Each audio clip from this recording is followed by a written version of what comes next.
coming at you from the Hey Yo Studios. It's the Fade Route with D and Z.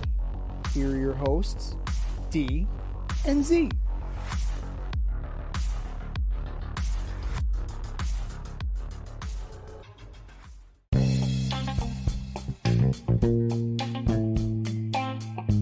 Coming at you live from the AO studio. Ayo. It's the Fade Route with D and Z. I am D, and we've got a great show for you tonight. We're going to talk National League MVP. We're going to make our Super Bowl predictions. And the Cardinals are defining what the captaincy means to them. But we'll begin today's show with it's finally here. Woo, woo. It's the 2024 NFL season kickoff. It happens tomorrow where the Lions will be opening against the Kansas City Chiefs. Now, Z, it's one game. It's opening night, but it is the defending champs. It's still to be determined if they're going to be with or without Travis Kelce, and it will be determined if they are with or without Chris Jones.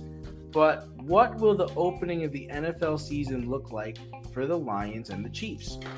Well, first and foremost, Happy New Year. It's here. It's ready. It is finally time. The lights are on bright. It's time to go. And for the Lions, right, this is the biggest game in how long? Probably a very, very long time since the last time they were in the playoffs. There are aspirations for this team, right? They're being crowned. They're the uncrowned division champs by many pundits. They're drawing the defending champions. So clearly the NFL sees something in what the Lions are building, the program that Dan Campbell is building. Now, the Chiefs have defending champions, like you said. They have their own little bit of drama. Chris Jones says if he just wants a raise, and he can play tomorrow night. Man, I just want a raise. I just want a raise, man. Like, if Chris Jones puts pen to paper, walks on to the field, and dominates, shut it down. I mean, like, come on. Like, that's freaking ridiculous. Like, you're not supposed to be able to do that. No, you're not supposed to do that at all. The other thing is Travis Kelce. What are we looking at here? Oof. It's a hyperextension. Now, they're trying to, they're trying to downplay this a little bit. He's questionable. They shouldn't play him. No. For playoff aspirations, for Super Bowl aspirations, he should not play. You have enough with your running game. You have enough with Sky Moore. You have enough with Kadarius Toney. You have Isaiah Pacheco can carry the load. You don't have to worry about this. You can let Kelce rest up. If this was the Super Bowl, tape it up. Not for game one. Not for game one. I'm looking at defense, right? Week 1, that's the first time that you're going to be playing your full complement of guys for the most part. We're going to implement your full system. And we're going to see what the Lions can do. We know what Aiden Hutchinson can do. What about the rest of that team? What about the rest of that defense? That defense was suspect last year. So I want to see what improvements have they made on that side of the ball. Right. They replaced their entire running back core. I want to see what Jahmyr Gibbs can do. Like, I want to see that. Can Jared Goff, can he replicate what he did last year? Or is he going to be LA Rams Jared Goff?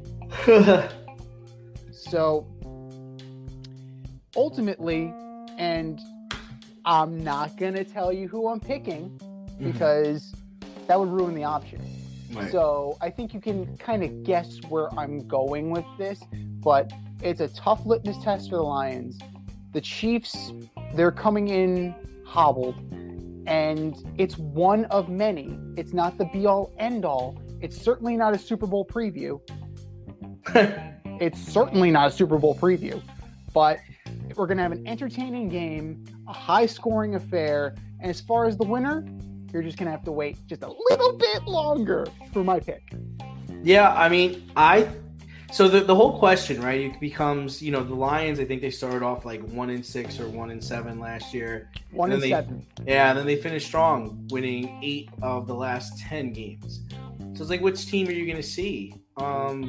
It's hard to pick up where you left off. There's a lot of changes that were made. I don't think they're going to skip a beat offensively, especially tomorrow night against the Chiefs, who look like they're going to be without Chris Jones. I'm expecting Goff to have his way using St. Brown and using Marvin Jones, and I'm expecting them to be able to run the ball with David Montgomery. I don't really see them being stopped. I don't know anybody on the Chiefs defense I'm really worried about. And now on the other side, we're going to see. So Pat Mahomes, last year he lost Tyreek Hill, still won the Super Bowl. This year looks like he's going to be without Travis Kelce tomorrow. Can they win a game without Travis Kelce? I'm going to say that Andy Reid definitely has them ready to play, and it is a home game, but man, I think it's going to be a dogfight. I'm with you. I'm not going to let everybody know who I think is going to win, but I do think that that's the way the season starts. The season starts with the Lions offense looking good. Their defense, like you said, unless they've made some real changes, giving up yards and points. And on the flip side, I see the Chiefs trying to figure out how could we play without Travis Kelce. You're gonna be asking a lot of Sky Moore. You're gonna be asking a lot of the new kid Rice. They do have a plethora of backs in the backfield, so Jerick McKinnon, Clyde Edwards-Helaire. I expect them to run the football. I expect them to, and MVS is good, but I don't know if he's like number one wide receiver good without anybody else taking the pressure off him. Their number one wide receiver is Travis Kelce. Yeah, they won a chip with Juju. Like Juju's not a number one, right? So I mean, they're definitely going to be hampered by this. But to me, I think Andy Reid likes this. I think Andy Reid is going to be creative as fuck. It doesn't faze him. I don't think. No. I don't think it phases him. You know what it does to him? It presents a challenge. Yeah. It presents a new way. Like, how are we going to score with arguably our second best player? How are we going to do that? And this is how we're going to do it, guys. We're going to run the bubble screens. We're going to run the ball. We're going to do gap 46 gap. And we're going to take shots when we can take a shot. If they pick it off, they pick it off. I don't care, because we're going to be all right. We're at home. No one's going to come into our building and slap us. So, yeah, I think you're going to be fine. I got to say, though, the Kansas City Chiefs wide receiver core is remarkably weak. Mm-hmm. I mean, they have Tony. Okay, if he can stay healthy, he provides you with an Antoine Randall L type because he can throw. So we saw that when he was with the Giants. We have, the Super Bowl when he was running the jet sweep, and then you had Sky Moore running the exact same play. So they have speed to burn, but what else are they going to bring to the table? Valdez Scantling's your deep threat. They went and got Richie James from the Giants. Is Richie James going to come back to earth, or is Richie James going to be the guy who he was for the Giants last year? It's thin, man. They are putting a lot. They're putting a lot on Rashee Rice, which is not. Listen, we didn't know who Tyreek Hill was, and then all of a sudden he was extremely fast, extremely elusive, and for what they run there, they run in space. They run in space. I mean, I've been on the sideline for their games, and everybody's open because it's just. You're running to a spot, and the plays are extended because Pat Mahomes is able to move around, and then all of a sudden it's backyard football where he's throwing a bomb down the sideline. You're like, oh, I was supposed to get that guy. Shit. Under 2 trick plays by Patrick Mahomes, not necessarily Andy Reid, behind the backs, no looks, Derek Jeter jump throws. What can we expect? It's opening night, so I'm going to go under.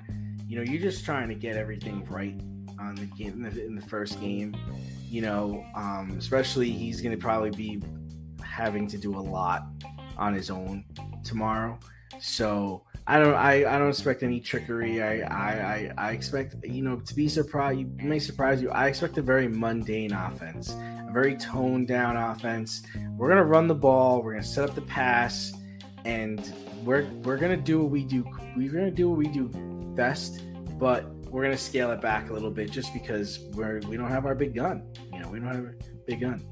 Yeah, I mean, we're gonna see the complement of offense, but realistically, this is preseason game number 4. You're not gonna hit. Teams aren't necessarily going to hit their stride until week 3, week 4. Once you get your sea legs under you, you have an idea of what you got.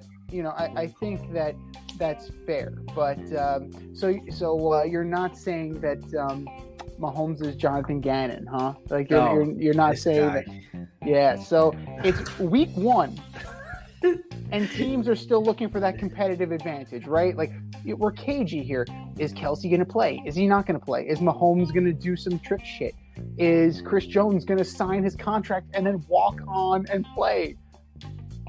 Like, those are competitive advantage storylines. But the Arizona Cardinals have cornered the market on competitive advantage storylines.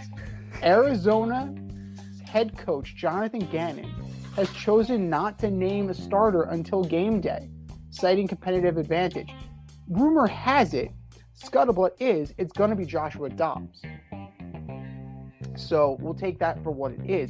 That seems to be the report. Now, do they pull a little sneaky on us and name Clayton Tune? We'll see. But the Cardinals infamously cut Colt McCoy last week, leaving said room of Dobbs and Tune. The Cardinals head coach has also decided, as mind-boggling as this is, he's named Kyler Murray a captain. Murray will be out at least the first 4 weeks of the season, and his future is very much in doubt. Not just as a quarterback on the Cardinals, but a quarterback in the league. So which Gannon decision has you more puzzled? Naming Kyler Murray a captain?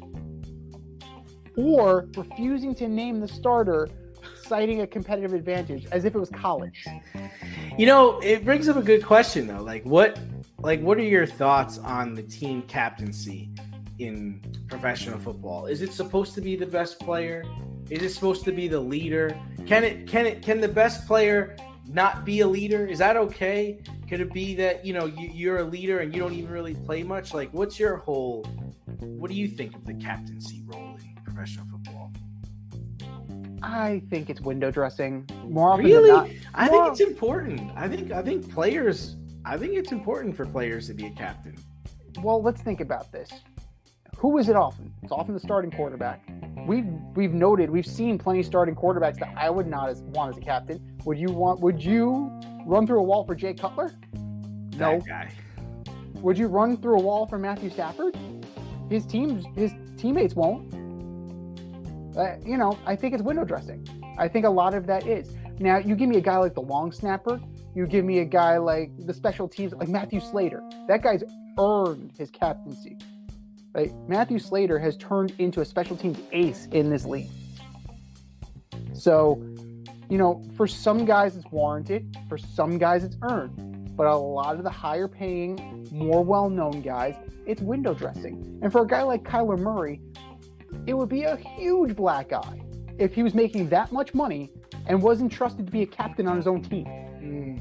That was bad. I mean, my whole thing is this. It's like, I don't know how teams do it these days, but for me, it would be something that the players would vote on. I think you have 2 offensive captains, 2 defensive captains, 2 special teams captains, and then, 2 other players. I think that's the way I would run my team. But, if you think about it, if you look back to the 80s and the 90s, it usually were the leaders of the team. For instance, do you know in the 49ers Super Bowl in 1984, the captains were Bill Ring, Keena Turner, Kevin Fonhorst, and Dwight Hicks? No Montana, no Rice, no Craig, no Ronnie Lott. That was their team captains. So, I mean, for me, I think the captain should be a leader. It's a veteran. It's a guy that's been here 10 years, 11 years, knows the offense, knows the defense. And you got to have an offensive lineman in there, right? You got to have a guy that I want to bring into a bar fight, or a guy that I'm going to walk down a back alley with. You need those kind of players, right? and you need a player that's going to hold other people accountable. And to me, Kyler Murray is not that guy from a distance, and even from what I've heard inside Arizona. So I don't know what this move is. So, my answer is, I'm questioning him making Kyler Murray a starter. Like, what do you think if by making him a captain, he's not going to play baseball next year? Oh, you're making him a captain, and then you're going to go and draft Caleb Williams with the number 1 pick?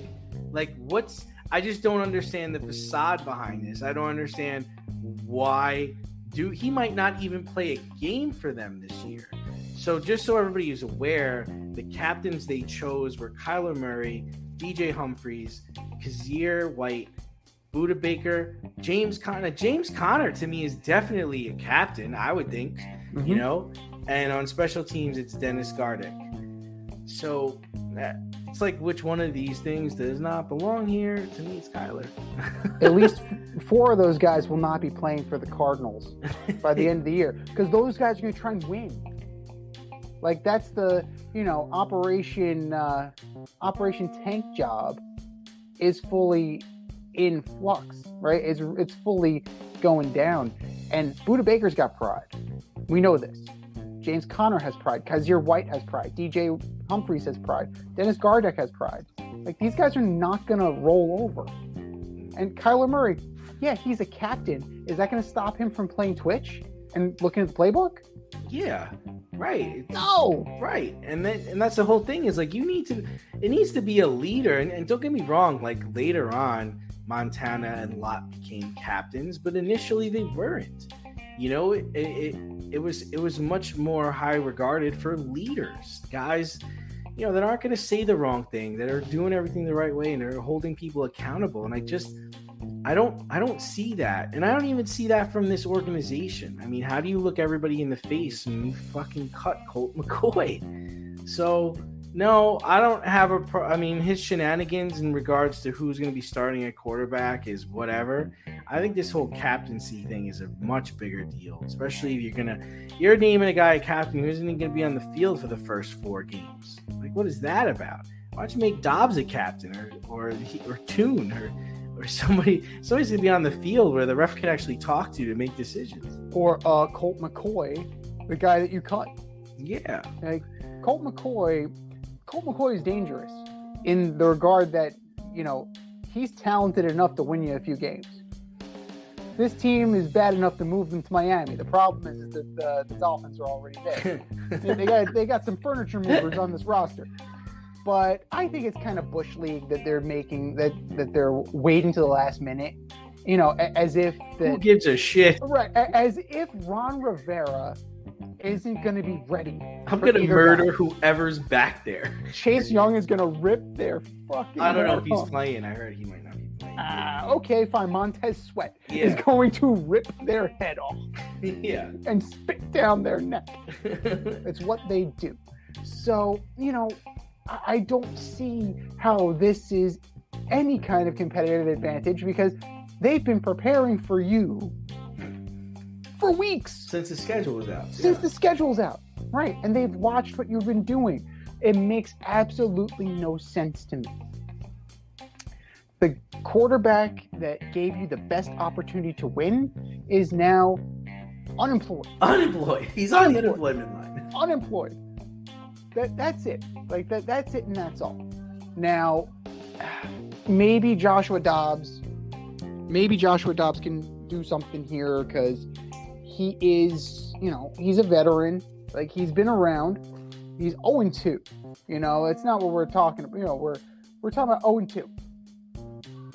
Career 58.8% passing, 2 touchdowns, 3 picks. That's not even a sample size. When we talk about a small sample size, that's not even a sample size.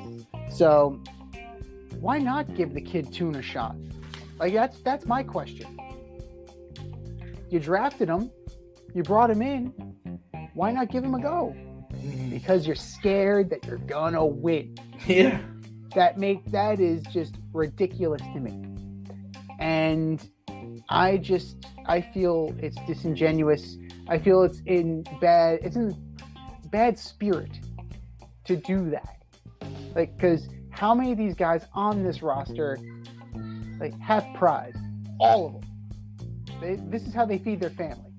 This is how they, this is how they earn their living. And you're playing games, man. Like, the organization is playing games with them, and that is not right. That is not fair. And how the Cardinals got their reputation for years as being a shitty-ass Mickey Mouse franchise.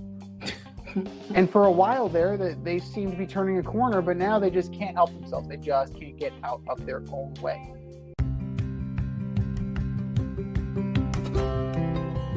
Do you love brownies? Of course you love brownies. But you know what's better than a brownie? A delicious, handcrafted, gourmet brownie delivered right to your doorstep. That's what our guys at Sweet Life Brownie Co. offer. Chef Tommy D and the crew offer a dozen delicious delights that you will crave, from the classic OB to Dutch apple to campfire s'mores and many more.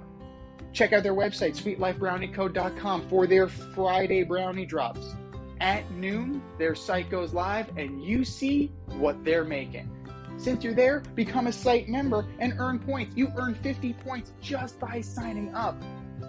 Make sure you follow them on Instagram and Facebook too, at sweetlifebrownie_co, for the latest updates and their latest releases and creations. That's sweetlifebrownieco.com. Give them a call, 845-641-3043, and tell them D&Z sent you. That's sweetlifebrownieco.com, 845-641-3043. Sweet Life Brownie Co., because there's always room for a brownie. But we are going to get out of our own way. We still need to do our order up segment for the NFC East, and we will do that momentarily. Let's not get that twisted. It's coming.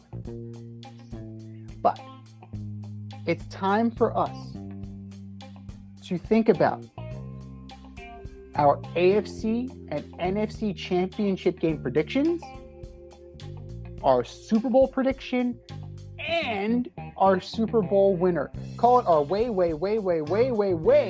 too early predictions. Who you got, D? Yeah, I mean, let's go slow here. I'm going to start over with the AFC. And, I'm standing behind what I said a couple of months ago. Yeah, I just think this is Joe Burrow's year. I just think he's going to be the MVP. I think he's going to light it up. We saw Kelsey go down. Not that Kelsey's out for the rest of the season, but he's hurt.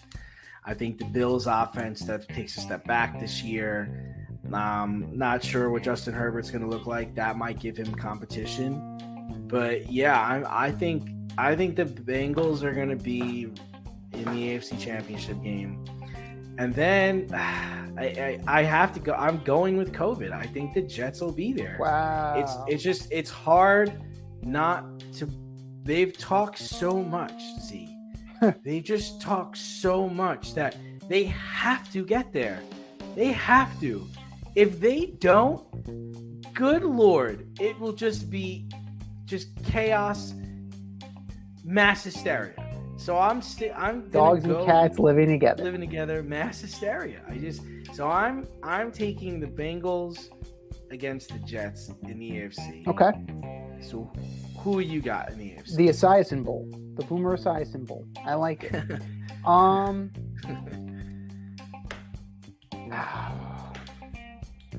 It's hard. The AFC is hard. There's a ton of talent in the AFC. Like there are probably 7 teams that could legit go to the Super Bowl and win in the AFC. I can give you 5 off the top of my head. I can give you the Chiefs. I can give you the Bengals. Yeah. I can give you the Bills. Yeah. I can give you the Ravens as an outside choice. Yes. And I can give you the Jets. Yes. So that's deep. That's very deep. Sure. And if you want a dark horse, shit. If Tua learns how to fall, who's to say 100%. The Dolphins aren't there? Yeah, 100%. Absolutely. And you can't sleep on the Chargers. No. They do take naps, but you can't sleep on the Jaguars. No. Like, they're ready in that division. They're ready. The Yeah. The AFC is loaded, man. People are sleeping on the Patriots. People are sleeping on Pittsburgh. Pittsburgh has looked fantastic this preseason. Fantastic. George Pickens, Deontay Johnson, Pat Fairmouth, they've got a team. Their defense is no joke. Pittsburgh it all stems from Kenny Pickett. If Kenny Pickett can make the step, they can jump the Browns. Sure. They completely the jump Browns the are good. The Browns are pretty good. The AFC is the loaded division. The AFC is the loaded conference. It's very difficult for me, though, not to go with Kansas City because the pedigree's there, right? At this point, it's the Belichick, it's the Patriot way. They are entrenched. They're the incumbent. The question is, who do they go up against?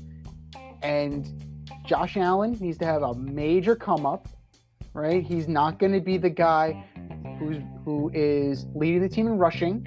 If he is, something has gone wrong. Lamar Jackson has his wideouts. So there is no reason anymore. These teams are plugging holes. Don't sleep on Jacksonville, like you said. Jacksonville could easily be in this AFC title game. But like you, I can't deny Joe Burrow. I can't deny what the Bengals are building. So I'm going to have Chiefs-Bengals. The Bengals beat the Jets to get their spot. That's what I'm thinking. So I have the AFC East being that division with 3 playoff teams. Like we had last year with the NFC East, I have the AFC East doing that this year.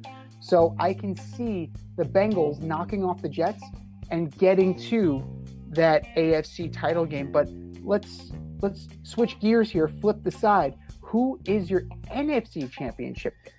The NFC is awful. Like NFC is the opposite. There is not a damn good team in this whole conference. I like to call it the drizzling shit. There's only 3 teams, maybe 4, that have a chance to just get to the Super Bowl, in my opinion. And I know you're gonna laugh. You're gonna laugh, but this is how I have it. I've got the Saints and the Eagles, man. I got the Saints and the Eagles in the NFC title game. I just think, you son of a bitch, you beat me to the Saints. Yeah, I just think Derek Carr, and it's a shit division. Mm-hmm. They've got a ton of talent. Their defense is very good. I don't know what happens when it comes to playoff time, but I can see them finishing as a 2 or 3 seed. And then the Eagles, it's the defense. It's just the defense alone. Forget about Jalen Hurts. Forget about A.J. Brown. Forget about Devonta Smith. Forget about DeAndre. Like, they're loaded, yes. But the defense is going to hurt people. Like, they are loaded on defense, and that's what's going to keep them in games. That's what's going to get them to the number 1 seed. And that's what's going to – and ultimately, Z, I have them going to the Super Bowl. I have the Eagles coming in, beating the Saints, getting to the Super Bowl on the NFC side. And the AFC side, it's just way too early for the Jets. And Jet fans will think it's the best day ever that they got to the title game, so whatever. So the Bengals get to the Super Bowl. And then I've got the Eagles beating the Bengals. It just comes down to defense. They are ferocious, and they are going to get after the quarterback. And they had a year to figure it out, and in the second year they come in and they win it. That's fair. That's very fair. I mean, as long as they're drafting University of Georgia players, like, they'll always be refreshed on defense. So the Eagles are definitely something. They're a force to be reckoned with. I think the Lions are going to make some noise. I don't think they're good enough to make it to the title game. I think the Saints will make it as a wild card team.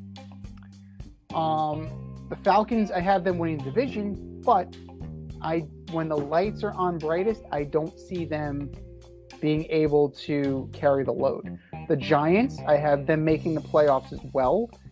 Can they build on what they did last year?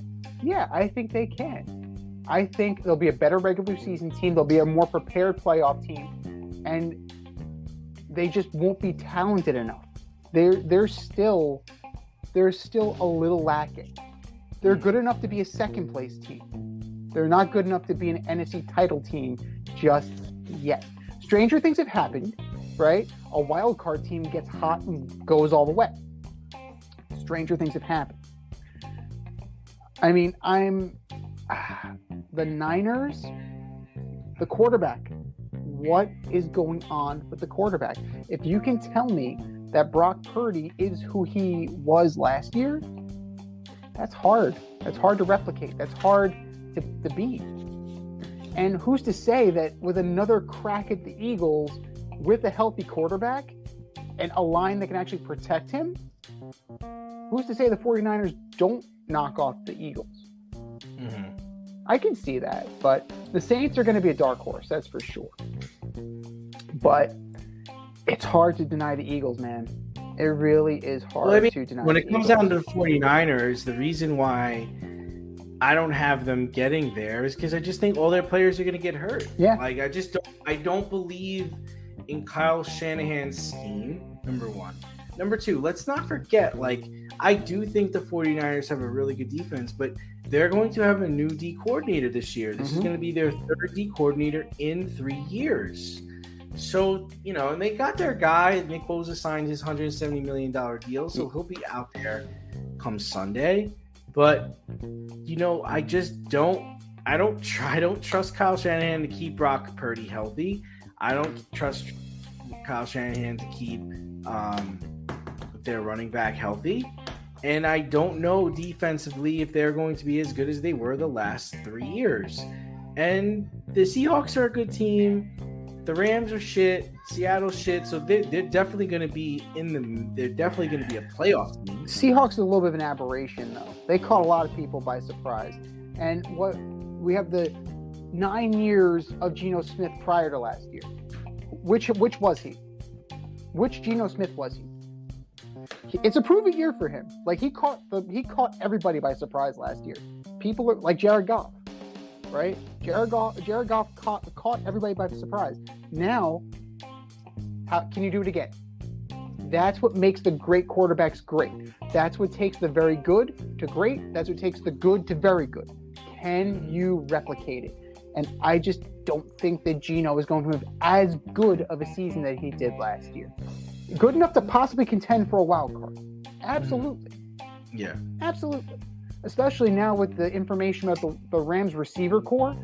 Like, that's really, I'm starting to move off of my Rams at number 2, but I'm a man of my word. So I'm going to stick with my Rams at 2. But it's not as far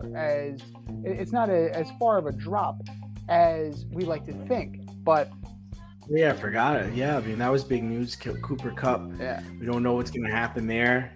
I mean, listen, when you're going to the Mayo Clinic in Minnesota to talk to somebody about your hamstring, that ain't good. That is not good at all. That is not a good sign. And, this is the problem with hamstrings is, like, even when you think it's better, you try to push yourself to that extra gear and boom, pops up. It pulls. You're just rolling the dice. You could rest it all you want. You could do the electrotherapy. You can have the lady come in and massage it. You just don't know. You don't know the temperature, the field, your cleats, the route. You just don't know. So for anybody out there who's still drafting in fantasy, I'd stay away from the guy. I'd stay away from the Rams in general. You can grab a Cam Akers type guy, but it stinks because he's been the best receiver in the league the last 3 years. Yes. I mean, he really has. It's unfortunate. Better than Tyreek Hill, better than Jalen Waddle, better than Devontae Adams. He's been the guy, man. He's been like Spider-Man. He got his Super Bowl MVP, and it's.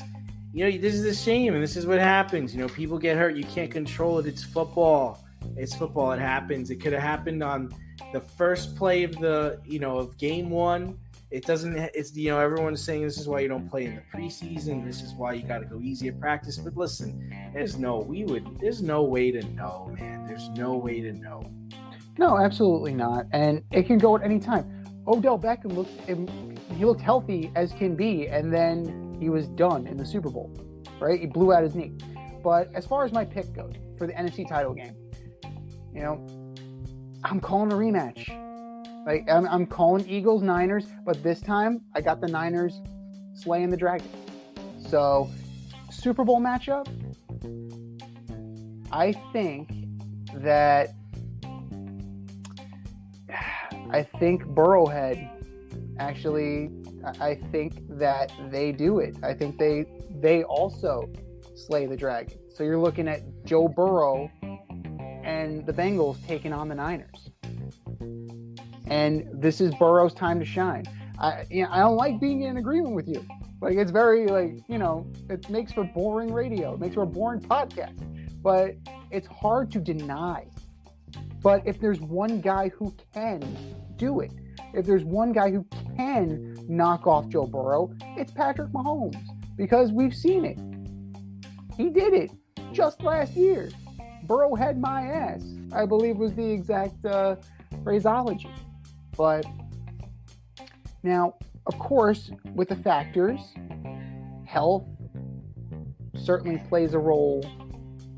Who bubbles up, who bubbles down. Football's unpredictable. But I think that I think that these teams, either of our picks, I think they'll be the most realistic out there. Now, for you... So wait, who do you have winning the Super Bowl? So I have Burrow. I have the Bengals. I have the Bengals knocking off the 49ers. So as far as a wild card or a dark horse, the Saints are your team? Like, you would say the Saints are your team as far as like a dark horse that can make a run? Dark horse. And you talking about AFC, NFC, or just NFC? In general, if you have one team that you think people don't really think that much about them, but I think they can rise to the challenge.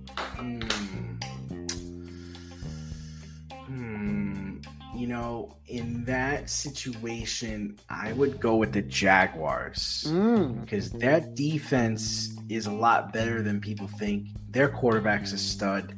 They've got the receivers. They've got the running back. They've got it all. They're in a shit division. They're a team, and they had Kansas City on the ropes, man. They had them on the ropes. People don't realize, they had them on the ropes in that divisional round. So yeah, I would not sleep on them, because the NFC is it's terrible. There's nobody to pick from. I mean, there's nobody. Like, what, the Bears? I don't believe in the Bears. The Vikings? God, the Vikings didn't even win a preseason game. Well, the Lions, there's too much expectation on them. So I discount them. As cool of a story as that would be, I don't think the Lions are the team. My dark horse team, I got to go with the Giants. I mean, why not? You're a Giant fan, that's why. Well, why not? Trash. Why not? I'm not even saying the Ravens, man. Why not? The Ravens have to jump 6 teams. The Giants, they're not that far from the top in the NFC because the NFC is that bad. You catch a team at the right time, things happen in a game, right? Who's to say that the Giants don't make a run, right? It was improbable when they did it against the Patriots the first time. The second time, everybody expected them to win once they got to the Super Bowl. But all it takes is a few breaks, a little maturation from Daniel Jones. He stepped up a little bit. He needs to turn that corner. I'm not there with him yet, right? I was more sold on Eli Manning at this point in his career. Really? So I was. Like, this guy, maybe because Eli came from Ole Miss, he's a Manning, he has pedigree. Daniel Jones comes from,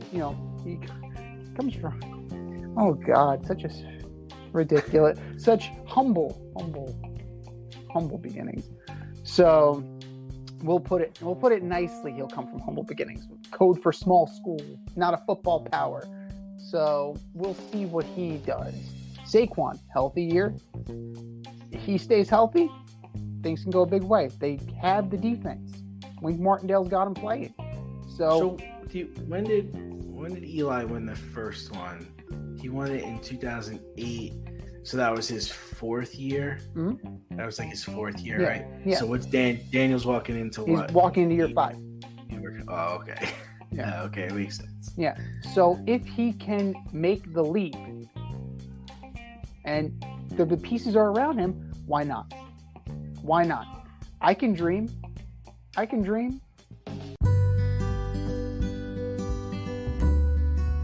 Avoid messy accidents. Get better stopping power with your brake pads. Callahan brake pads. You never know when you'll be driving in the road and there will be a truck tire that you need to avoid and save your family. Callahan Auto. We really care about what's under your hood. And speaking of dreams, the MLB season is trickling down, it's whittling down, and people are starting to raise questions about awards for the end of season. Shohei Ohtani seems to have pretty much anything he wants locked down in the American League. MVP, Cy Young, whatever. Maybe next manager of the Yankees, whatever he wants to do. He's not going to pitch another game this year. Rightly so, with that UCL injury. But there seems to be a few question marks about who the National League MVP is. You have 4 quality candidates. Matt Olson of the Braves, Ronald Acuna Jr. of the Braves, Mookie Betts of the Dodgers, and Freddie Freeman of the Dodgers. So, who do you think will land the NL MVP? Any of these 4 guys, or are they gonna split it?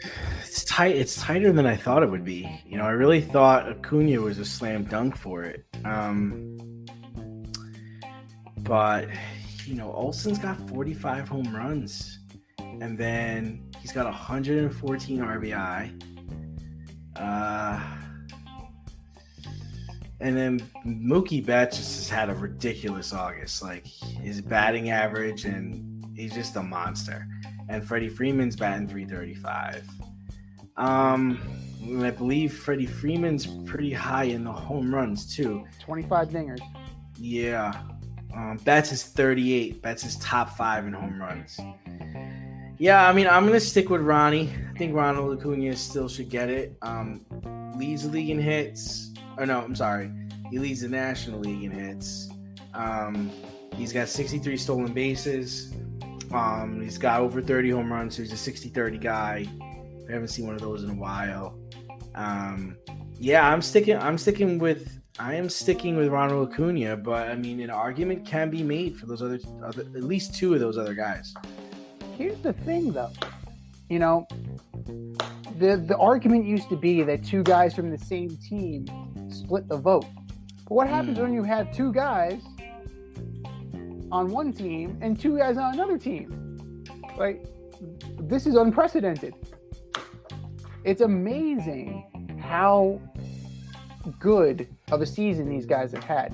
Ronald Acuna Jr., the first 30-60 guy in history. Oh, so they're first ever. There you go. First ever. So there's that. 413 on base, 573 slugging, 986 OPS. The peripherals are just as good. Freddie Freeman, 983 OPS, right? He's got 90 ribbies, 335, 25, and 90. In a regular year, that's enough to take it home. Mookie Betts, it's enough to take it home. 314, 38 bombs, 99 ribbies. From a guy who's not traditionally a power hitter, right? You think of the premier power hitters in baseball, you don't think of Mookie Betts. You think of, big burly sluggers. You don't think of Mookie Betts. And then you look at Matt Olson. To me, Olson's probably the weakest of the bunch, even though he leads in home runs and ribbies. I just think that his peripheral stats are not as good. I mean, even something as like simple as WAR. Like I'm not a big WAR guy, but he does have the lowest WAR of all 4 of them. That's interesting. So he's a full point behind Freddie Freeman. So I'm going to have him at 4, not to diminish what he's done, because he's had a fantastic year. But Freeman's just a little bit better. So Acuna and Betts, Acuna was just a lot better. When you do something that hasn't been done before in Major League history, okay, you now have my attention. So now I'm looking at Freddie and I'm looking at Acuna. And it's close. But I'm going to give it to Ronald Acuna Jr. as well. 7 more homers, fewer ribbies, slightly higher OPS, slightly lower batting average, but the 60 steals. Both of them play elite defense, so that's not going to be something that is, that's not something that's going to work in either guy's favor. They're both going to be, they're probably both going to win Gold Gloves. They're both excellent defenders. So I'm going to say that Acuna takes it home. And rightfully so. He's been a stud all year. And it's well deserved. Now, that's the thing. Is there anybody else that could possibly warrant mention? Because like I said before, you have 2 guys from the Dodgers, 2 guys from the Braves. Usually that splits the vote and dilutes the vote. Is there any do you see anybody who could possibly kind of sneak in because these guys are splitting their votes? No, not really. I mean, Arraez had a chance when he was batting closer to 400, but not anymore.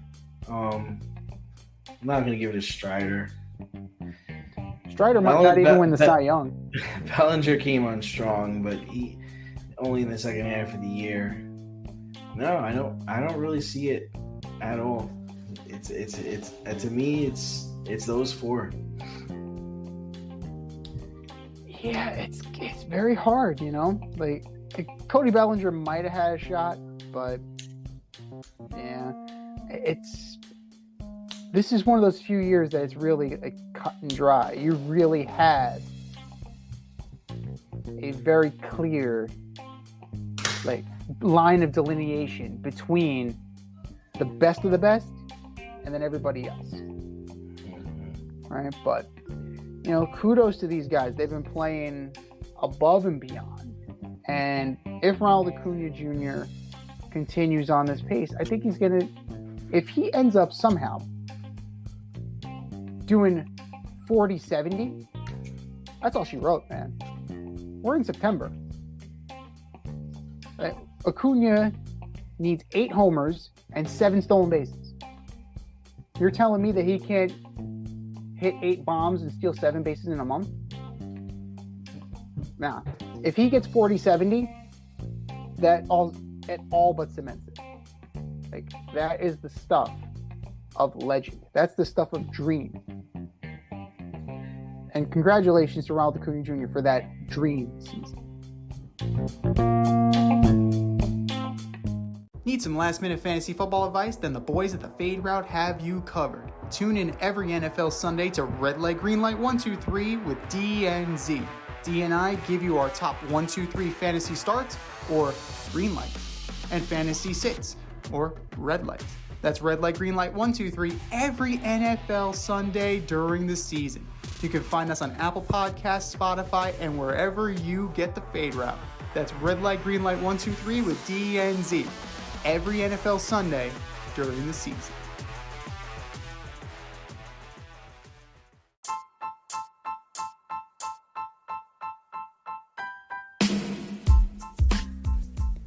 It's time for the mail route on the Fade Route. If you want to get featured, hit us up. faderoutemail@gmail.com or slide in those DMs at Fade Route Podcast on IG, or drop us a line on our Twitter page at FadeRouteDNZ.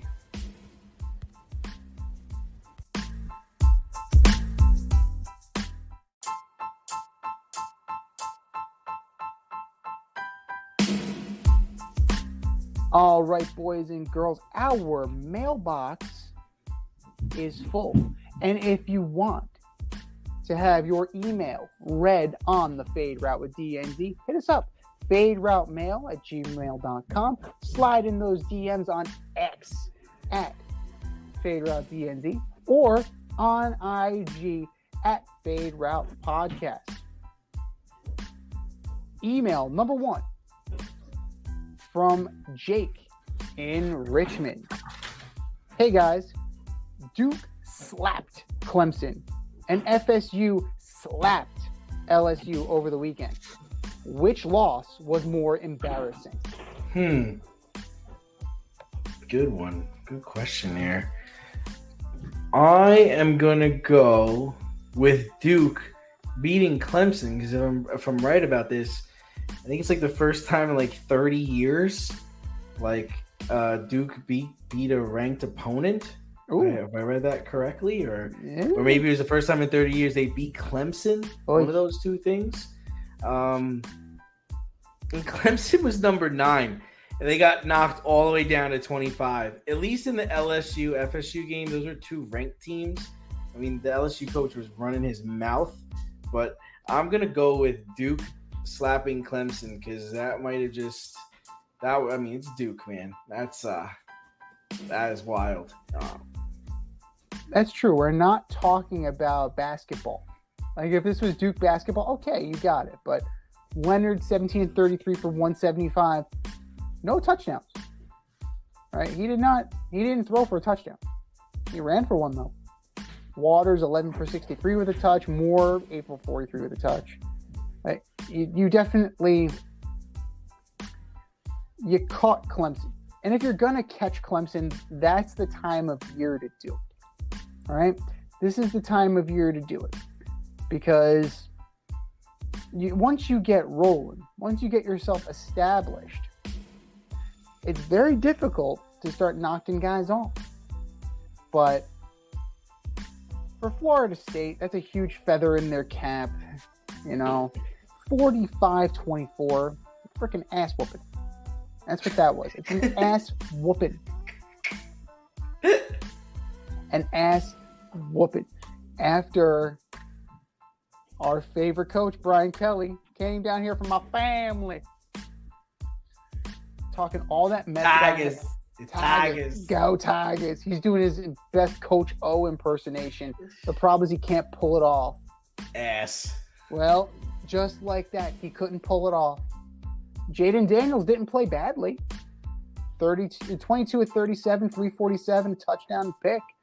But Jordan Travis, much better. 23 of 31, 342, 4 TDs, 4, 1, 2, 3, 4, and a pick.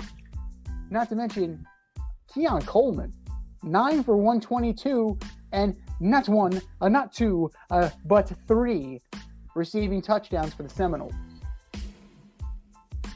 They see what's going on here. They're looking at all of the realignment around college football, and they're like, hey, look at us. We want to get in that SEC too. We're stuck here in the Atlantic Coast Conference. Let's go. Make it happen. But to talk all that mess for Brian Kelly, this is karma. For Brian Kelly to talk all that shit and then get your doors beat off. Couldn't happen to a nicer guy, Coach. Couldn't happen to a nicer guy. But I'm going to throw in an honorable mention. I'm going to throw in TCU. TCU got knocked off by Deion Sanders in Colorado. Now, Pac-12. Yeah. Like, TCU was in a thing we like to call the national championship last year. Now, granted, Hacksaw Max Duggan isn't there anymore, but Colorado was moving the ball at will. At will. Like, Interesting. Give you an interesting stat. Go ahead. About the Pac-12 over the weekend. Pac-12 quarterbacks threw 45 touchdowns and only 5 interceptions. That's the entire Pac-12. That's crazy. Isn't that crazy? That's dude? insane. That's crazy. That's almost as good as the Pac-12 winning every one of their games.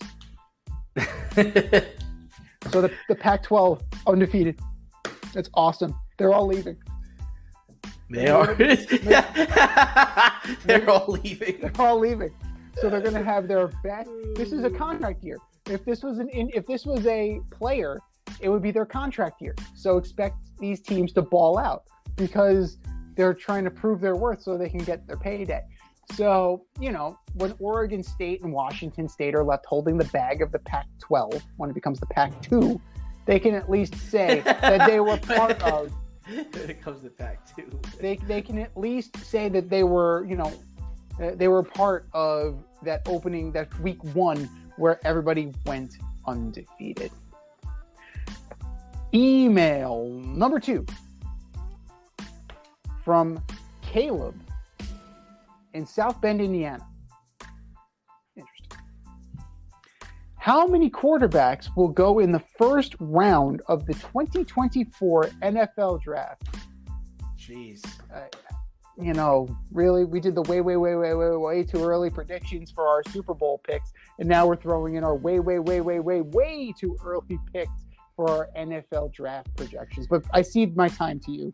All right, so here's what I'll say about this question is that, I think we're in a different era now, as I just talked about with the Pac-12 quarterbacks. Like, nobody's waiting on quarterbacks to work out anymore. We saw the 49ers get rid of Trey Lance for Brock Purdy. I think if things don't work out with Richardson this year, they'll quickly move on to a new quarterback next year. We already talked about the Arizona is going to move on to a new quarterback. If Geno Smith doesn't have a good season, I can see them moving on to a quarterback. If Brock Purdy doesn't have a good year, I wouldn't be surprised if the 49ers move on to another quarterback. Like, nobody's waiting anymore. It's, you're going to get a small chance, 2 years, maybe 3. And if it's not working out, there are guys ready. Who's the Oregon quarterback? The Oregon quarterback. What's his name? Hold on. This guy is a monster. What's this guy's name? Hold on. Oregon quarterback. Well, you got Quinn Ewers. Like, he's a Texas. Bo Nix. Bo Nix. Bo Nix is a monster. Okay? Bo Nix is 6'2", 216 pounds, can make the throws. He's ready, man. He's going. He's a first rounder. The kid from Duke who just beat Clemson, right? Mm-hmm. Can I interest you in this guy, Riley Leonard? Riley Leonard's another dude. He's a first rounder. Daniel Jones territory right there. Just because he came from the same school? Yeah. Because he's 6'4". He's a big dude, and he ran 45 yards for a touchdown against Clemson. Like, it's not it. There's. I always said that I always thought that the NFL was going to have a problem because I didn't think they were going to be able to bring up guys who could play quarterback and guys that can throw. I'm wrong because I'm seeing 5 guys already that are going to go in the first round next year for sure, no doubt in my mind. 5? I think 5. Oh my goodness. Okay. All right. Now, I don't know. I think it's based on need, right? You had guys like Matt Corral, right? You had Malik Willis. These guys were can't miss first round picks. Where did they get taken? Not in the first round. So it's way too early to project, especially when you have Caleb Williams' daddy talking about how, if he doesn't like what he's seeing, maybe he'll go back to school. Like, what are we talking about here? Yeah. Right? Come on. We are, you're throwing your roses, you're throwing your flowers at this kid who's no guarantee of coming out. Like, what are we doing? Why? Okay, Drake May, North Carolina. Okay, fine. Sure, Quinn Ewers. maybe Bo Nix. Like, you're going to have some guys. You're going to have some prospects. But it's about need. Right? And I think teams are going to start to realize that. Right? And I think you hit the nail on the head. Teams are starting to realize that, because in light of the Trey Lance trade, right? You trade 3 number 1s to get this kid, and you traded him for a number 4. That's rich. That's extremely rich. I'd rather have the 3 number 1s, because I could have rebuilt that offensive line. I could have kept Tyreek Hill off of Miami, because I traded that. Like, those parts were part of a bigger trade. So, I don't know. It's way too early. Guys are good. We're going to see guys bubble up. We're going to see guys have their draft stocks hurt. We're going to see how this plays out in conjunction with the NFL season. And if the Arizona Cardinals are stinking the joint out, I think Caleb Williams is going to pull back. Mm-hmm. I think he's going to stay an extra year. Yeah. So then, are you necessarily going to be tanking for Drake May? Right? Are you going to be tanking for Quinn Ewers? Are they tankable talents? Or are you going to get enamored with a kid like Shedeur Sanders? Excuse me. Another guy. There you go. First rounder. Super athletic. Got a cannon for an arm. Has the pedigree as, Optimus Prime.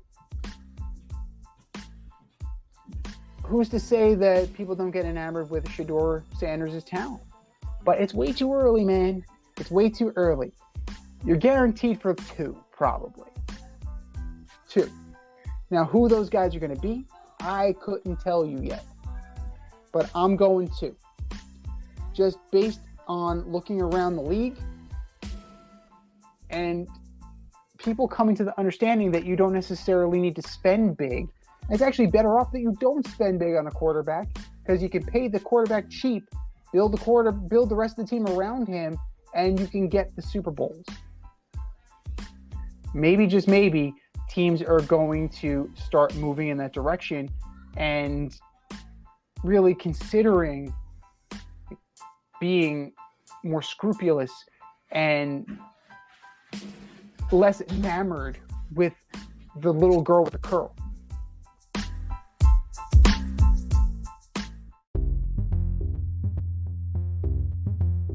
Are you in need of air care maintenance or service? I have the company for you. Air Care Technicians. They service the Westchester and Northern Bronx area and can help you with all your heating and cooling, maintenance, and service needs. Just give them a call at 914-315-1547. Again, that's 914-315-1547. Or shoot them an email at aircaretechnicians@gmail.com. These guys are the real deal, as they are veteran-owned, licensed, and insured. Make sure to tell them that D&Z sent you.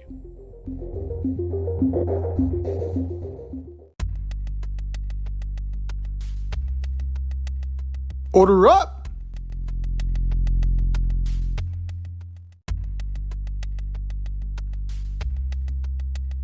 It is time for us to finish our division by division breakdown as we order up. Order up. This week, as you might have guessed, we are ordering up the NFC East from 4 to 1. Who you got, D? All right. First up, I've got the Commanders. I think they have a ton of talent, but I'm worried about the quarterback position. They'll win games. They'll compete till the end. They're not going to go they're not going to only win 4 games. They'll be there, but in this division, I got them finishing 3rd. The 4th. And number 3, I've got the New York Giants. I think reality sets in this year. I think last year was an aberration. I think Daniel Jones will play well. Saquon will get hurt, and the defense will get gashed. On Dallas, I have it number 2.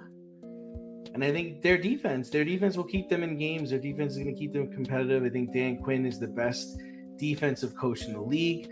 Micah Parsons is the best defensive player in the league. Diggs is one of the best corners. The defense is the ceiling. The offense is the floor when it comes to success. McCarthy's calling plays. Dallas finishes second. And number one, I got the defending NFC champs. This again comes down to defense. They are just studded. Jalen Carter, Fletcher Cox, Hassan Riddick, Darius Slay, James Bradbury, your boy, Brandon Graham, and Josh Sweat. Damn, and damn. Z, what do you got? Yeah, James Bradbury, Philly's favorite. Your boy. My boy. Pass interference. Pass interference. He admitted it. He admitted it. Good. Let him admit it. Next time, be better. Be better, James. Be Carolina James, not Giant James. James and the Giant squadouche. That's what you got in the Super Bowl. We're in agreement on the Commanders. Sam Howell's going to be okay. I think Sam Howell's going to be okay. Yeah. Okay doesn't get it done, though. Mm-hmm. Okay just does not get it done. And they've been on the treadmill of okay for a very long time. Okay to bad. Right? So, Commanders, enjoy 4th place. 3rd place. How about them Cowboys? As usual, the media is really overrating how good this team is. The defense is pretty decent, right? Hankins, Lawrence, Odigizua, Parsons, Vander Esch, solid. What are you going to get from Stephon Gilmore, the ageless Stephon Gilmore? We'll see. Is Trayvon Diggs going to be more interested in picks, or is he actually going to play some deep? We'll see. It's the offense that gives me pause, gives me questions. Can Tony Pollard be the guy? We've seen him work hand in hand with Zeke. Can he be the guy? You got Rojo, but Rojo's suspended for using PEDs.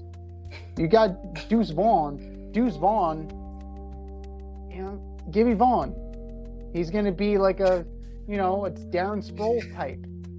That's fine. No Kellen Moore. What's this offense going to be now? It's a question mark. Lamb, decent. He's okay. Not great. Cooks. Brandon Cooks is on his 27th team? He's a deep threat, but when Dak Prescott's the one throwing the ball, it's a lot of picks. And then Michael Gallup, he's coming back from a serious knee injury. Way too many question marks on offense. Way too many question marks. Number 2, the New York Football Giants. I see the jump from Daniel Jones this year. I see the improvement from the rest of the team, right? Bring in Darren Waller, another year Daniel Bellinger. Saquon is here. He's playing for a little more than $1.1 million. Let's be real here. So that defense plays. Hyatt is going to be a candidate for Offensive Rookie of the Year. That kid is going to be a stud. Enough to make the playoffs. Last year was not an aberration. It's a building block. Now we need to see Daniel Jones live up to the billing. And number 1, they're going to slide back just because they were so good last year. It's impossible not to slide back, but not enough that the division's in doubt. The Giants will be good. The Eagles will be good, but the Eagles are better. Like as a Giant fan, it doesn't pain me to say that because that's some healthy respect right there. Like the Eagles beat our ass in the playoffs. So to be the man, you got to beat the man. The Giants didn't beat the man. The Eagles, they got studs on offense. They got studs on defense. Jalen Hurts, another solid year. Jalen Hurts might be in serious contention for that MVP yet again. He's not going away. He arrived. He's going to stay there. Now the question is, how far do they go from here? NFC title game, rematch with the Niners. That's what I see. but it starts with the division title in Philly.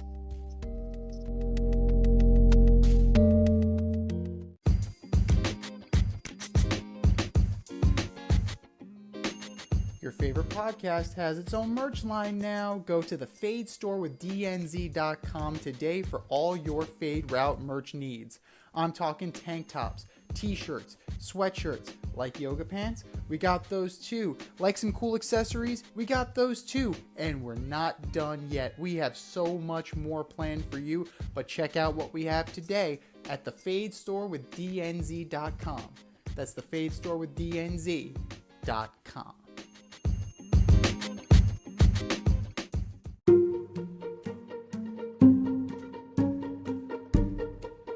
The Fade Store presents the Alleged Superstar of the Week Award.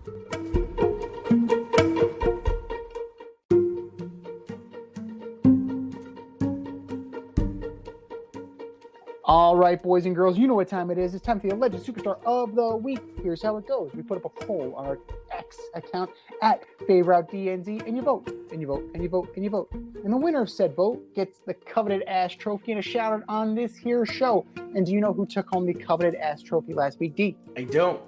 The Arizona Cardinals. Well deserved. You cut Colt McCoy. You're playing coy. You're playing coy with your quarterback, Jonathan Gannon. What the hell are you doing? What the hell are you doing? And you spilled over into this week. But we're going to confine you to last week.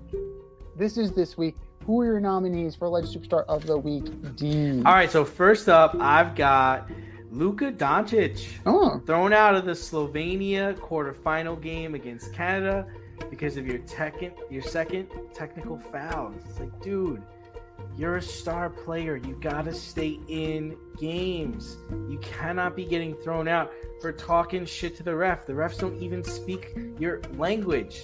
Luka Doncic, you are my Alleged Superstar of the Week. Next up, I've got James Harden. Word on the street is that if in 10 seasons you made every All-Star game, but in 2023 you were not selected. Kevin Durant went down with an injury, and Commissioner Adam Silver reached out to see if you wanted a spot in the All-Star game as long as you promised to play. And you ghosted him. You ghosted the commissioner of the league because you were just upset with your situation. You're upset with him. James Harden, you're just not that good to be doing stuff like that. James Harden, you are my Alleged Superstar of the Week. And number 3, the Texas Rangers. First place the whole season with a slew of All-Stars. And you're now in third in a battle for the wild card. You are in danger of being swept at home by the Astros. You let Jose Altuve hit 3 home runs, 3 bombs, and 3 consecutive at-bats. You lost 14-1 on the day your ace is pitching. Do better, boys. Just do better. Texas Rangers, you are my Alleged Superstars of the Week. What do you got, Z? Great choices. Just for fuck's sake, man. Just for Christ's sake. For the love of all things that are freaking holy. Oh my God. Let's start with Lucas Giolito. That guy. Oh my God. Oh gosh. No. I know where you're going with this. 3 innings pitched. 9 earned runs, 7 hits, 3 homers. And do you know what the score was? I don't, but I know he got. It was like he gave up 8 runs himself. Didn't he? Yes, correct. Oh my God, absolute ass whooping, ass whooping, and Giolito has not righted the ship at all. You know, since he went to the Angels, but then the Angels cut him loose to try and circumvent. It's bad. It's bad. It's absolutely bad. But it starts with you, Lucas. Oh my God. Lucas Giolito. You got to figure this out, my friend. You need to figure this out and figure it out fast. You are my Alleged Superstar of the Week. Number 2, Julio Urias. arrested on suspicion of domestic violence for the second time. So, suffice it to say, you're not going to be around for a while. We're going to call this Trevor Bauer territory. You've already been placed on administrative leave by Major League Baseball, pending an investigation, and it doesn't look good. It doesn't look good, nor should it look good, because it's a really bad look. You got busted once, and then you get busted again. Nope, absolutely not. Julio Urias, you are my alleged superstar of the week. And last but not least, the 11,000 people that got disqualified from the Mexico City Marathon for cheating. We have a marathon scandal. Oh my goodness. 11,000 people. 11,000. Amid accusations of widespread course cutting. Remember Rosie Ruiz? That was one person. That was one. Try 11,000. 11,000. I can't get over that number. 11,000. Runners, you are my alleged superstar of the week. I think we've said our piece. Go to our X account at FadeRouteDNZ and vote, and vote, and vote, and vote, and for our nominees.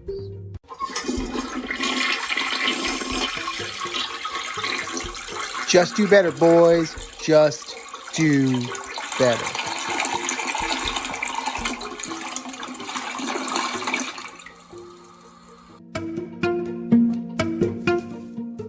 Can you take the championship from DNZ? This year, you can play our football pick'em on CBS Sports and compete against us in the option every week. Check the link in our Instagram bio, Fade Route Podcast, for all the details and to sign up.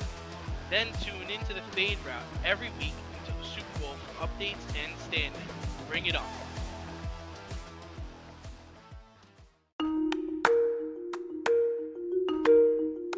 Let's run the option and give you our picks for the week.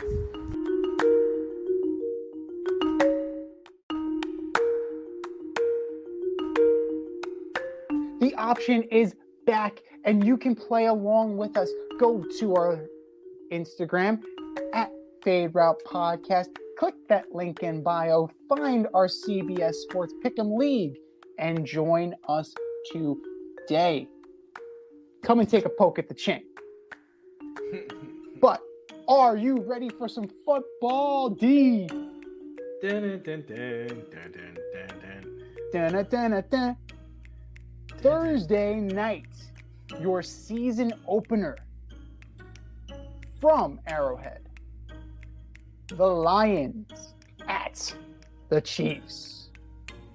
Yeah, I'm going to take the Lions. It's a big game for them. They're healthy. They're healthy. We don't know about Travis Kelce, no Chris Jones.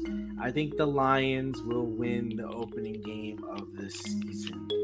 Wow. Okay. How about them Chiefs? High-scoring affair, narrowly won by Mahomes and company. Sunday. Settle in on that couch, get your popcorn ready, because we have some big ones for you. 1 o'clock, the Panthers at the Falcons. I'm taking the Falcons here, and it's not just because Desmond Ridder is my fantasy quarterback. I just, I think it's going to be a rough start for Bryce Young, and I think Atlanta has a lot of talent on the offensive side of the ball. I'm in agreement with you on the Falcons, but I think it's the Atlanta defense that's going to make it happen. Calais Campbell is going to be living in that backfield. He's going to get to know Bryce Young intimately. And I don't think that the Panthers have enough just yet. The Texans go into Baltimore to take on the Ravens. Yeah, it's going to be a long day for Stroud, so I'm going to take Baltimore. Again, we are in agreement. This is very difficult to spin any other way.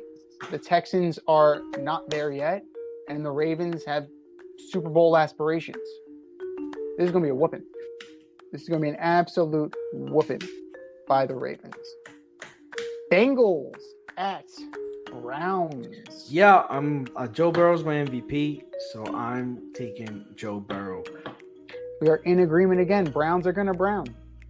Browns are going to brown. It's a question of when, not if. And Joe Burrow's going to torch that defense. Jaguars at Colts.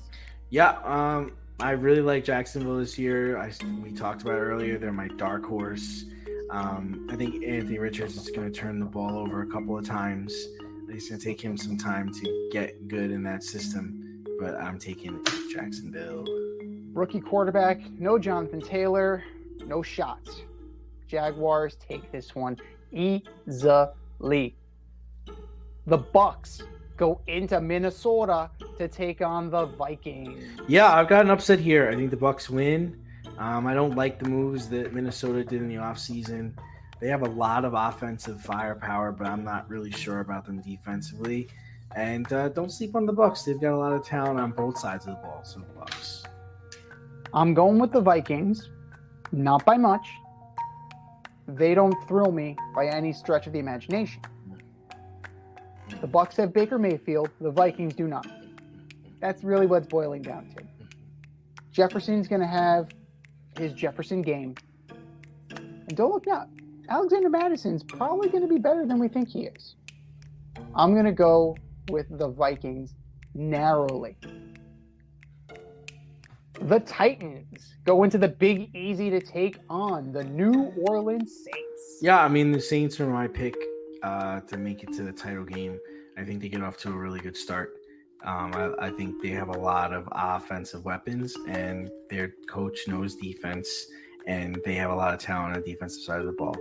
So I'm taking Nola. It's going to be tough, but I'm going with the Saints as well. Derrick Henry's not going to make it easy on them. But at the end of the day, Ryan Tannehill, still their quarterback, or Malik Willis, or Will Levis. Doesn't matter who it is, right? You can Jonathan Gannon this shit, and it's not going to matter. You have no quarterback in Tennessee. The Saints are going to roll. The Saints are going to march in and march out with a W. The Niners come east to take on the Steelers. I got another upset here. I got Pittsburgh. I think, it's tough to go from West Coast to East Coast. Nick Bosa, he's just freshly inked. So I think Brock Purdy struggles. Pittsburgh defense is not fucking around, man. They're not fucking around. I got Pittsburgh. This is going to be closer than people think it is. It's tempting to pick an upset, but I'm going to go with the Niners. I think Christian McCaffrey is going to be the star of the show. Brock Purdy is not going to have to do nearly as much as people think he's going to have to do.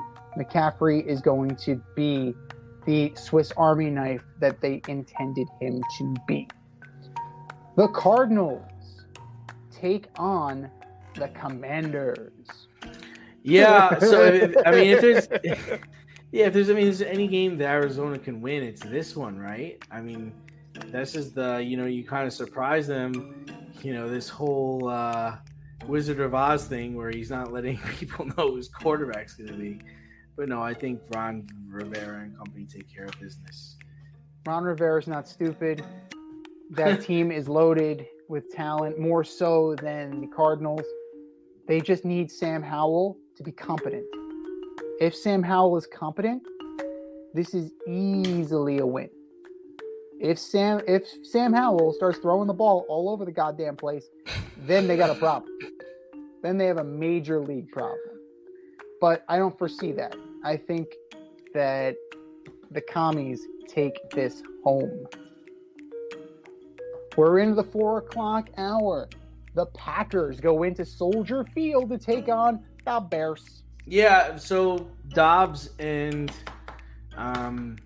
Watson, they're hurt. Their hamstrings are hurt. I think that could be a problem for Green Bay, so I'm taking Chicago. Yeah. Even if they were healthy, I was taking the Bears. They're a more well-rounded team, and I think Justin Fields is ready to go. I mean, there's not much there. Like, you take away Jordan Love's 2 best targets, yeah, long day for the QB in Chicago. The Raiders go into the Mile High to take on Russell Wilson and the Denver Broncos. Yeah, I think Russ is gonna have a really long year, so I'm taking Vegas. I got one for you. Broncos win. I don't know how, but the Broncos will pull this off. It's amazing to me that the Raiders and the Broncos are equally dumpster fiery. The question is which dumpster fire is going to be more incendiary, and I think it's going to be the Raiders. So barely, just barely, the Broncos hang on.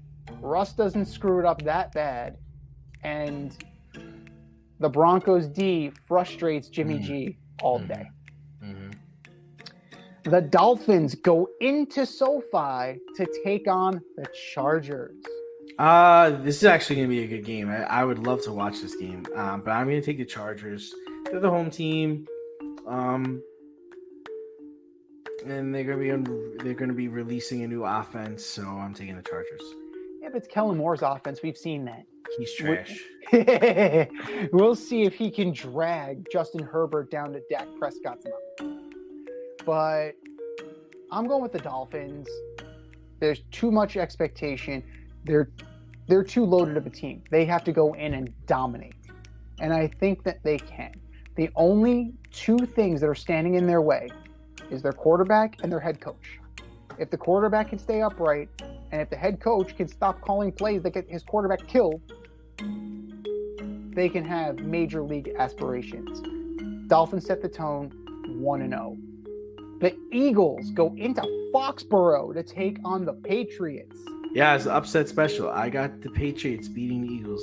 Oh! People aren't talking about the Patriots, man. They're still the freaking Patriots. You know, all this talk about bottling up Jalen Hurts and, Belichick can do it. And yeah, Belichick can do it. Absolutely, Belichick can do it. This team is just too good. The Eagles are just too good. Eagles fly. The Rams go into Lumen Field to take on the Seahawks. Yeah, this is pretty easy. Seahawks, no cup, no chance. We're in agreement again. They might have had a little bit of a chance if Cooper Kupp was there, but no. That window is shut. Shut. Geno probably doesn't even need to play that well. Shut. Your Sunday night special, the Cowboys go into MetLife to take on the New York Football Giants. Yeah, I'm on the Dallas bandwagon. I think their defense is going to be a problem. You know who else's defense is going to be a problem? The New York Football Giants. This is going to be a relatively low-scoring game. And I got the Giants at the gun. Graham Gano kicks the game-winning field goal.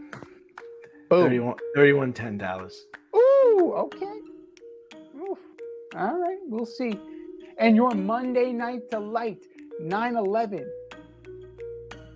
The Bills go into MetLife to take on Aaron Rodgers and the Jets. Yep, it's gotta stick with the COVID, going with the Jets. They run their mouths, they've got to win. And they won't. In typical Jets fashion, Rodgers will play great, but just good enough to lose. The Bills are going to turn it on. Look for James Cook to have a hell of a game. Really? Not Dalvin. Dalvin. James. I have him on my fantasy team. You saying start him? I would say as a flex option. Not as your RB1. Not as your RB1, but keep an eye out for those picks on Red Light, Green Light 1, 2, 3, which is coming. Said the Jets are going to be the best defense of all time. Yeah, your ego is writing checks your body can't cash. Wise man once said. But you heard it here first. In the battle of the Cook brothers, James will best Dalvin.